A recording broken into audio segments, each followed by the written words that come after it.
সহদেবকে হাতে নাতে ধরে তার মুখোমুখি হলো রাঙামতি। অন্যদিকে রাতের অন্ধকারে রাঙামতিকে নিয়ে একটা দুঃস্বপ্ন দেখে একলব্য তখনই ঘুম থেকে চিৎকার করে ওঠে। সম্পূর্ণটা জানতে ভিডিওতে লাইক দিয়ে চ্যানেলটিকে সাবস্ক্রাইব করে না টেনে প্রথম থেকে শেষ পর্যন্ত দেখতে থাকুন। গল্পের শুরুতে আমরা দেখতে পারবো সহদেব তার আস্তানায় দাঁড়িয়ে তখন তাদের লোকেদেরকে বলে, আজকে রাতের মধ্যেই এই জিনিসগুলোকে আমাদেরকে পাচার করতে হবে, কোটি টাকার জিনিস। আরেকটা কথা, কেউ যদি তোদেরকে আটকানোর চেষ্টা করে চেকপোস্টে, আমি আগে ওদেরকে বলে রেখেছি, ওদেরকে টাকা খাইয়ে রেখেছি, আমার নাম বলবি তোদেরকে ছেড়ে দেবে। আজকে রাতের মধ্যে এগুলোকে আমাদের পাচার করতে হবে, তা না হলে অনেক বড় ধরনের একটা লস হয়ে যাবে। সহদেবের লোকেরা তখন বলে, একদম ভাই, একদম চিন্তা করবেন না, এগুলো আমরা একদম ঠিকভাবে পৌঁছে দেব। এই বলে তখন সহদেব বলে, যা এই জিনিসপত্রগুলো ওই রুমে নিয়ে যা, ওইখান থেকেই আমরা এগুলোকে পাচার করে দেব। অন্যদিকে সহদেব যে এইসব কিছু পাচার করছে খবর পেয়ে যায় রাঙামতি ও তার দল, আর তখনই তারা সেগুলোকে বাঁচানোর জন্য সহদেবের আস্তানায় চলে আসে। আস্তানা এসে একটা ঘর দেখতে পায়। রাঙামতি ও তার টিম মেম্বাররা সে জানালার ধারে এসে দাঁড়িয়ে থাকে। তখনই দেখতে পায় সেই গুন্ডারা কিছু একটা পাচার করার চেষ্টা করছে। এদিকে তারা সকলেই মিলে প্ল্যান সাজাতে শুরু করে। রাঙামতির দলের টিম লিডার তখন বলে ওঠে, আমি এক্ষুনি গুলি করব, ওদেরকে এক্ষুনি শেষ করে দেব। রাঙা তখন বলে, না রে, গুলি করিস না, গুলি করলে আওয়াজ পেয়ে বাকি সকলে এখান থেকে পালিয়ে যাবে, আমরা কাউকেই ধরতে পারবো না, আমি তীর দিয়ে ওদেরকে আঘাত করব, তীরের কোনো শব্দ হয় না। তখনই সে লিডার বলে ওঠে, তোরা কি আমার থেকে বেশি জানিস নাকি? আমি লিডার, আমি যেটা বলবো সেটাই করতে হবে। তখন আরেক মেয়ে বলে, হয়েছে তো, রাঙা যেটা বলছে এটা তো ভালোই বলছে, রাঙামতি তীর দিয়ে আগে অ্যাটাক করুক, তারপর আমরা বন্দুক দিয়ে অ্যাটাক করব। রাঙা তখন বলে, তোরা এখানেই দাঁড়া, আমি বরং পিছন দরজা দিয়ে ওই দিকটাকে একটু লক্ষ্য করে আসি। এদিকে তখনই রাঙামতি তাদেরকে বোঝানোর চেষ্টা করে, আমার কথাটা শোনার চেষ্টা কর। এদিকে রাঙামতির দলের লিডার কোনোভাবেই রাঙার কথা শুনতে রাজি নয়। রাঙাকে বারবার বলে, আমার কথার উপর কথা বলতে তোকে কে বলেছে? রাঙা তখন বলে, দেখ, এটা যদি করিস তাহলে সবাইকে আমরা ধরতে পারবো, তা না হলে কিছু করতে পারবো না। রাঙা তখন তাদের থেকে দূরে সরে এসে একটা জানালার ধারে এসে দাঁড়িয়ে থাকে। রাঙামতি এখনও সুযোগ খুঁজছে, যখনই পেয়ে যাবে হাতের মুঠোয় তখনই তীর দিয়ে সকলকে একদম ফালাফালা করে দেবে। এদিকে সহদেব তাদের লোকেদেরকে বলে, আরে তাড়াতাড়ি কাজবাজ কর না, এত দেরি করলে কি হয়ে যাবে নাকি? এক্ষুনি কিন্তু পুলিশ চলে আসবে। ইতিমধ্যে হয়তোবা তারা খবর পেয়ে গিয়েছে, কিন্তু সহদেব তো আর জানে না আগে থেকে রাঙামতি তার টিম নিয়ে এখানে চলে এসেছে।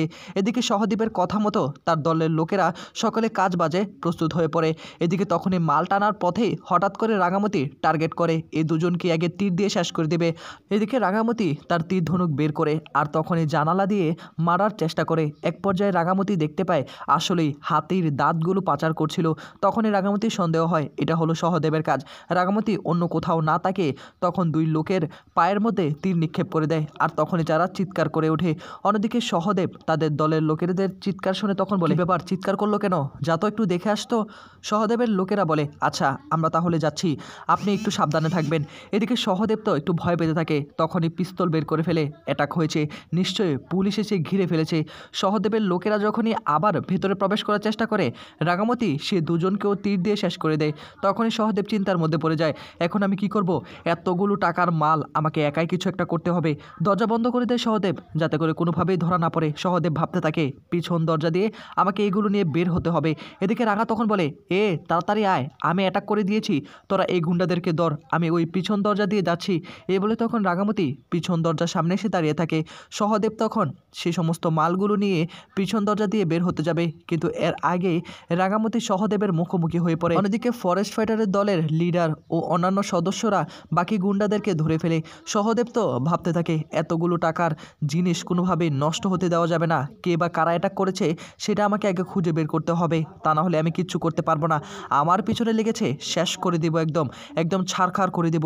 এক্ষুনি আমাকে যা করার করতে হবে, আমাকে নিজেকে আগে বাঁচাতে হবে, তা না হলে আমি ধরা পড়ে যাব, আমি ধরা পড়লেই সমস্তটা শেষ হয়ে যাবে। এই বলে তখন সহদেব চিন্তার মধ্যে পড়ে যায়, সকল লোকেরা তো এখন আহত হয়ে গিয়েছে। ঠিক সেই মুহূর্তে তো রাঙামতি তীর নিয়ে সহদেবের মুখোমুখি হয়ে পড়ে, আর তখন সহদেবের দিকে তাকিয়ে বলে, সহদেব তুই এখানে? আর রাঙাকে দেখে সহদেব বলে, রাঙা তুই? আমি জানতাম সহদেব তুই এরকম কাজ করতে পারিস, আমি আগেও সন্দেহ করেছি। আমার হাত থেকে তুই আজকে বাঁচতে পারবি না, এই কাজগুলো করছিস তাই না? আমাকে কি ভেবেছিলি তুই আমার হাত থেকে পালিয়ে যাবি, কখনো পালাতে পারবি না, এক্ষুনি শেষ করে দিব। সহদেব তখন বন্দুক বের করে তখন রাঙার দিকে তাক করে, আর রাঙা তখন তার তীর দিয়ে তখনই সহদেবের হাতে একটা তীর নিক্ষেপ করে দেয়। সহদেবের হাত থেকে সে বন্দুকটা পড়ে যায়, আর তখনই রাঙা সকলকে ডাকতে থাকে, ওদেরকে ছেড়ে এখানে আসল মাথাটা এখানে। কিন্তু ঠিক এর আগে সহদেব প্ল্যান করে রাঙার মুখের মধ্যে বালু ছিটিয়ে সেখান থেকে পালিয়ে যায়। রাঙার টিমের সদস্যরা এসে বলে, কিরে কোথায়? রাঙা তখন বলে, পালিয়ে গেল, ধর ধর, আমি ওকে চিনি। আর তখনই রাঙাকে প্রশ্ন করে, তুই চিনিস মানে? অন্যদিকে একলব্য রাতের বেলা ঘুমের ঘরে স্বপ্ন দেখে যে রাঙামতি বিপদে পড়েছে, আর তখনই একলব্য ঘুম থেকে উঠে পড়ে। ঘুম থেকে উঠে তখন চিৎকার করে ওঠে, রাঙামতি। আর এদিকে একলব্য কি যেন ভাবতে থাকে। একলব্য নিজেকে আর সামনে রাখতে পারছে না, এক্ষুনি একবার রাঙামতিকে ফোন করা দরকার। ঘরের লাইটটা অন করে দেয়, আর তখনই একলব্য হাতে মোবাইলটা নেয়, কিন্তু রাঙার তো নাম্বার নেই, আর রাঙা কিন্তু একলব্যর সঙ্গে কথাও বলবে না। তখনই ভাবতে থাকে সংগ্রাম সেনের সঙ্গে একবার কথা বলে দেখতে পারে। সংগ্রামের নাম্বার বের করে একলব্য অনেকবার ফোন করে সংগ্রামকে, কিন্তু সংগ্রাম কোনোভাবে ফোন রিসিভ করছে না। রাতের বেলা সকলেই তো ঘুমিয়ে রয়েছে। সংগ্রাম ফোন রিসিভ করে এবং বলে, কি ব্যাপার, এত রাতে ফোন করলেন যে? একলব্য তখন বলে, একটা বিষয় জানার ছিল, রাঙার সঙ্গে কি আপনি এখনও জঙ্গলে আছেন নাকি? তখন এবার সংগ্রাম বলে, কি বলছেন কি? আমি রাঙাকে ওইখানে দিয়ে আমি এখানে চলে এসেছি, আমার কোচ আমাকে আসতে বলেছে, একাডেমিতে কিছু কাজবাজ রয়েছে। তখনই আবার সংগ্রামকে একলব্য বলে, আমাকে একবার রাঙার সঙ্গে কথা বলিয়ে দিবেন? সংগ্রাম তখন বলে, আমি ফোন করছি, কিন্তু ও তো এখন ঘুমিয়ে থাকবে, এখন ডিস্টার্ব করা কি উচিত হবে? একলব্য অনেক রিকোয়েস্ট করে, আর তখনই ফোনটা রেখে সংগ্রাম রাঙামতিকে ফোন করার চেষ্টা করে। রাঙামতি ফোন ধরছে না, আবার একলব্যকে ফোন করে বলে, আমি রাঙাকে ফোন করেছি, রাঙামতি আসলে এখন ফোনটা ধরছে না, হয়তো বা ব্যস্ত। একলব্য তখন বলে, তো আপনি কি আসলে ফোনটা করেছেন নাকি করেননি? তখনই সংগ্রাম বলে, আপনি নিজেকে কি ভাবেন? আমাকে আবার সন্দেহ করছেন, রাঙাকে আবার সন্দেহ করছেন। এই সন্দেহের কারণে রাঙা আপনার থেকে দূরে সরে যাচ্ছে, একবার ভেবে দেখেছেন? আর বেশি সন্দেহ করবেন না, তাহলে রাঙাকে একদম চিরতরে হারিয়ে ফেলবেন। এই বলে সংগ্রাম ফোনটা রেখে দেয়, আর একলব্য রেগে তার ফোনটা বিছানার মধ্যে ফেলে দেয়। একলব্য তখন ভাবতে থাকে রাঙার কথা। রাঙা বলেছিল, আমি কখনো আর এই জীবনে ফিরে আসবো না, যে সময় তোর পাশে দাঁড়ানোর দরকার ছিল সে সময় আমার পাশে দাঁড়াসনি, তাই আমি তোকে কখনো ক্ষমা করতে পারবো না। অন্যদিকে ছদ্মবেশী বৃন্দাকে ঘরের মধ্যে নিয়ে আসে, আর তখনই বৃন্দাকে খাবার খেতে দেয় পাঞ্চালী এবং সভ্য। তারা তো আর জানে না এটা বৃন্দা। তখনই পাঞ্চালী বলে, একটা কথা বলছিলাম আর কি, আপনি কি এই বাড়িতে কাজবাজ করতে পারবেন? মানে কাজের মেয়ের মতো আর কি, কাজবাজ করতে পারবেন? তখন এবার বৃন্দা বলে ওঠে, উমা, এটা আপনি কি বললেন? কাজের মেয়ের মতো কাজ করব মানে?